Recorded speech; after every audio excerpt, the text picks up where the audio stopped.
ستی میجو خا خودکشی تسیخی سابو میج مزید مخکلای عمل خامخه کی لیو دا بر کلونی مختمیج جلوس بوسی تامبیون لګوي تور جنډي وخلی چې الله دې پورا ستی اخر تر سر بند وکا میج خود په خدای قسم چې میج در با در کړي ظلم کے انصاف پہ نائل انتظامیہ نائل انتظامیہ ستا شا پته شته بلکې ټوله دنیا ته پته شته او ټول ساوت وزیرستان اوسیدونکي ته پته شته چې د 15 شپېږې میاشتې راسه د میش بارډر مکمل طور پر باندې کنه یې دغه د پوره دا تجارتیون مجبور شول کا د ټریډ ولادي کا د فریش ولادي کا د ګودام ولادي کا کسٹم ایجنټ تای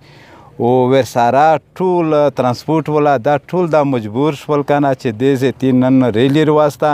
او سابو مخکې د میر لا عمل وی آیا میرو کدای شي چې د زیډنسی مخکې کلونه مخته ورته تجارت نه ودروي پانګی راډوي ودروي او ترڅو پر امیر چې حکومت دا جایزه مطلب مانل نه وي او خاص کر د نن ریلیم چاستلې دو د نن چې کی مافیل کیږي د میش کور کمانډر تا کیږي او ټوله دنیا ته پته شته چې د علاقې مشره په دوه شیان صحیح کیږي چې یو په تعلیم او بل په کاروبار کنه او دا 15 شپېږې میاشتې راسه د میژ کاروبار مکمل متاثر دی کاروبار مې چې متاثر شه د مو ځوان نوجوان طبقه او غونډه د غلې د 400 طرف تدریمي ځکه چې کاروبار یې نوي دا یو د ټریډ ولا کاروبار خو دغه نه متاثر شوی نه د پرش ولا یې دغ سره پانډي د دغ سره ډرایور دغ سره په دا باندې میژ سوب کړای دی والا ری چې فیصل آباد نه روزي پانګی را ډک راس کیږي 12 قسمه خلک ته رزي په کې ملاو کیږي د بال باج وسیله جوړیږي او دا ټول خلک ټول وزیرستان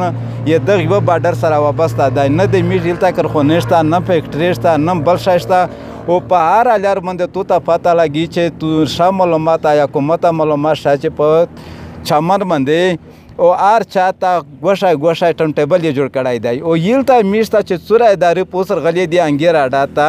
دا ټوټل په دار غلې دی دغه سرات چې صرف او صرف دا کاروبار ز څنګه متاثر کاوه یې میش کور کمانډر ته دا اپیل دی چې د میش په کاروبار دا نظر ثانی وکړو د ساوت وزیرستان په عوام باندې رحمدلی وکړو په اف بی آر ډېره غټه مګمدو زه دا وایم چې اول د خود مختار جوړ شي په دا چې میش پوس کسٹم نوستای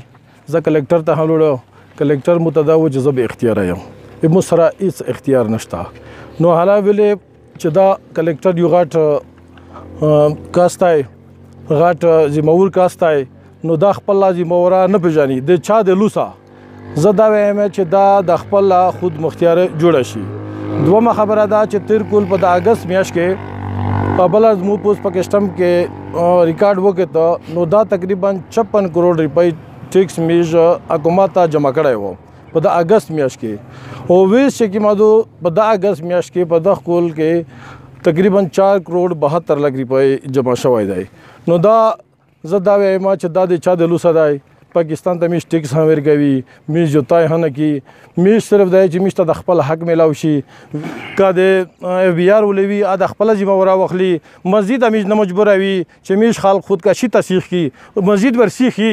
پاکی قادر تایما چنن میج دا آخری پرنس کانفرنس تای ستی میجو خا خودکشی تسیخی سابو میج مزید مخکلای عمل خامخه کی لیو دا بر کلونی مختمیج جلوس بوسی تامبیون لګوي تور جنډي وخلی چې الله دې پورا ستی اخر تر سر بند وکا میج خود په خدای قسم چې میج در با در کړي